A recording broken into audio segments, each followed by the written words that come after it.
नेता जो आवाज लगाता है तो लाखों युवा इकट्ठे हो जाते हैं। एक नेता जो पुलिस की लाठी खाने से बना नेता, एक नेता जो आज भी विश्वविद्यालय में रखता है अपना दबदबा, एक नेता जिसकी दबंगाई की चर्चा प्रदेश से लेकर अन्य प्रदेशों में भी है। जी हाँ, आज हम बात कर रहे हैं छोटे किरोड़ी लाल मीणा के नाम से फेमस नरेश मीणा की। नमस्कार, मैं जनीशा मरुधरा के बाहुबली की सीरीज में आप सभी का स्वागत करती हूं। तो चलिए जानते हैं कौन है नरेश मीणा, जिसने युवा, नेशनल मीडिया और पूरे राजस्थान का ध्यान अपनी ओर खींचा है। राजस्थान में एसडीएम को थप्पड़ मारकर सुर्खियों में आए निर्दलीय प्रत्याशी नरेश मीणा ने 2003 में राजस्थान यूनिवर्सिटी में महासचिव पद जीतकर अपने राजनीति करियर की शुरुआत की थी। नरेश मीणा कभी किरोड़ी लाल मीणा के शागिर्द हुआ करते थे। समर्थकों के बीच वे छोटा किरोड़ी के नाम से फेमस थे।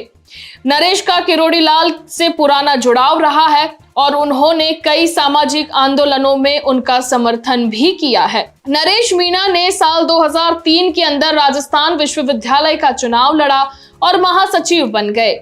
वहीं साल 2004 की बात करें तो जिसमें नरेश मीणा ने विश्वविद्यालय में छात्र संघ के अध्यक्ष पद का चुनाव लड़े, लेकिन राजपाल शर्मा से वो चुनाव हार गए। जिसके बाद नरेश मीणा कई बार लाखों युवा की आवाज बने और विश्वविद्यालय के बाहर कई आंदोलन उन्होंने लड़े। एक बार नरेश मीणा ने विश्वविद्यालय के गेट से लेकर गांधी सर्कल तक रोड पर जैम लगा दिया था। आज भी नरेश मीणा राजस्थान विश्वविद्यालय में किंग मेकर की भूमिका में नजर आते हैं। 2022 चुनाव में सांसद मुरारी लाल मीणा की बेटी निहारिका मीणा को विश्वविद्यालय का पूरा चुनाव नरेश मीणा ने लड़वाया।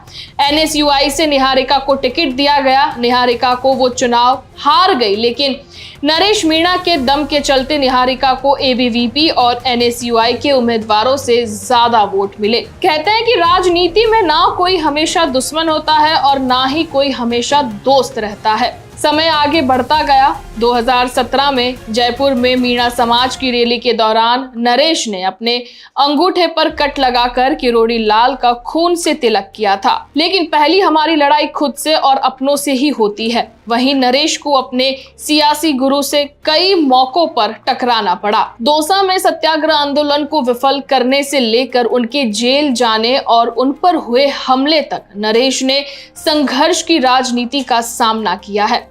वैचारिक मतभेद के चलते गुरु और शिष्य की ये जोड़ी अलग हो जाती है, जिसके बाद नरेश मीणा सचिन पायलट खेमे में शामिल हो जाते हैं। 2018 के चुनाव में नरेश मीणा ने सचिन पायलट के साथ कंधे से कंधा मिलाकर राजस्थान में कांग्रेस पार्टी का प्रचार किया और सचिन पायलट के गढ़ टोंक में नरेश मीणा स्टार प्रचारक भी रहे। वहीं 2018 चुनाव में नरेश मीणा खुद 12 की किशनगंज विधानसभा से टिकट मांग रहे थे, लेकिन नरेश मीणा को टिकट नहीं मिला।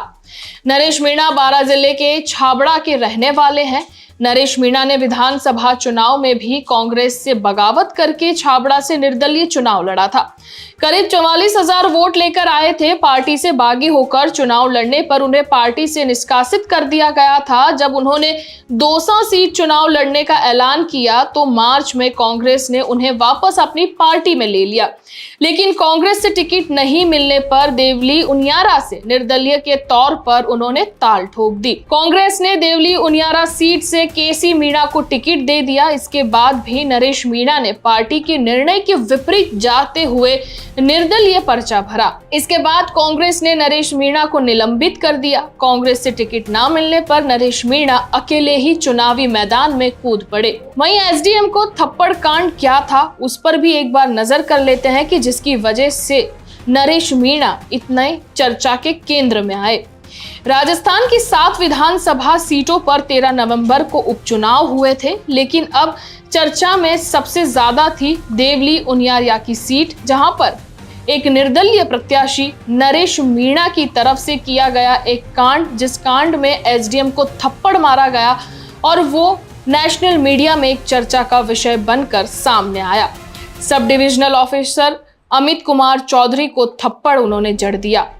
मीणा का आरोप था कि समरावता गांव में चुनाव वोटिंग के दौरान एसडीएम अमित चौधरी ने धांधली कराई और उनका आरोप था कि ईवीएम मशीन पर उनका चुनाव चिन्ह ठीक से नजर नहीं आ रहा है। इस मुद्दे पर नरेश मीणा ने एसडीएम अमित चौधरी से बहस की।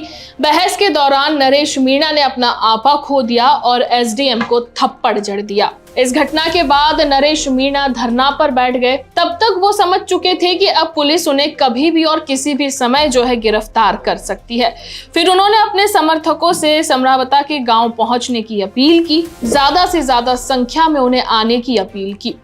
और अभी वो इसी कांड के चलते जेल में बंद है। अगली सुनवाई 18 मार्च को होगी। क्या फैसला होगा वो तो उसी दिन पता चलेगा हमें। और अगर फैसला नरेश मीणा के हक में आता है तो सियासी समीकरण भी यहाँ पर बदल सकते हैं।